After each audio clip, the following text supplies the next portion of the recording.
identitas rombongan berpakaian putih yang tawaf di Gunung Lawu. Terkuak identitas rombongan berpakaian putih di puncak Hargo Dumilah Gunung Lawu yang viral di media sosial, Senin, 14 Juli 2025.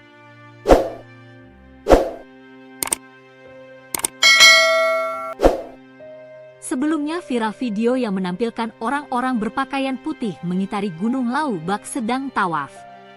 Aktivitas tersebut sempat menuai reaksi dari para pendaki dan netizen. Namun, setelah ditelusuri rombongan berpakaian putih itu merupakan jemaah salah satu ormas Islam asal Kabupaten Grobogan. Hal ini diungkap oleh Sekretaris Divisi Regional Perum Perhutani Jawa Tengah, Agus Supriyanto Ganasari.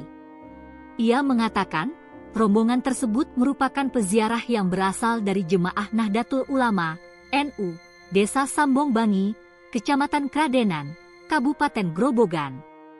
Rombongan NU asal Kabupaten Grobogan, kata Agus, Senin, 14 Juli 2025. Agus mengatakan, jumlah para peziarah kurang lebih 100 orang.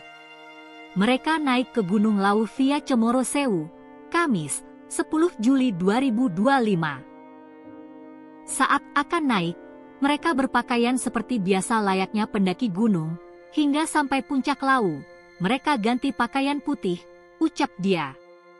Ia mengatakan, kedatangan mereka ke Hargo Dumilah yaitu berziarah ke Sunan Gunung Lawu. Dia mengatakan, mereka melakukan berdoa bersama dengan bacaan tawasul dan sholat Jumat bersama. Kegiatan seperti ini rutin setiap bulan Suro setelah tanggal 11 Muharram dan kegiatan tersebut yang ke-14 kali, kata dia. Setelah kegiatan selesai rombongan turun gunung via jalur Cemoro Sewu, pungkas dia.